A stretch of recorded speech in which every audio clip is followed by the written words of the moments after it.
to see if the collider changes when I change the floor. So for a start, I don't think this is going to be smart enough. Oh, it might be smart enough to have changed the collider right at the start. Let's see how that goes. No, it hasn't. Oh, it has. Those colliders were correct. It's just the walls overlap. So, did you see how the two ships, when they collided, they only overlap a little bit now? Oh, they're tilting. Wow, look at that one closest to us is tilting upwards. You see how it's moving away. This is the problem with 3D physics now. They're doing all sorts of funky and exciting things.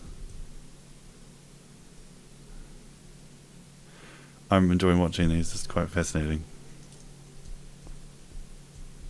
I mean, it's irredeemable now. I don't really want them to rotate like that. I want them to stay somewhat flat. So I'm going to have to add some logic later that stops them from rotating too much. Just enough rotation to make it fun. Okay, so that was a nice side effect of the fact that the ships are built by adding their floors. So as we built the floors, when the game was initialized, as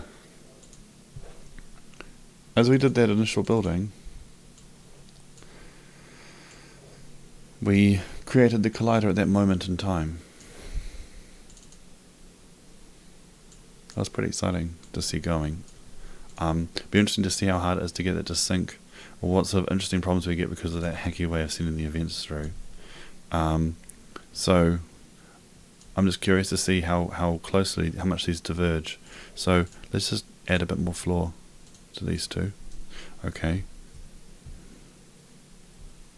So I'm just rotating this and bringing it down a bit.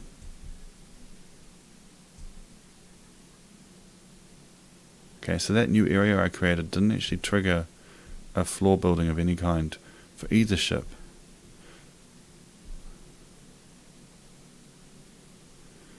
They stay pretty well in sync actually, don't they? Look at them go.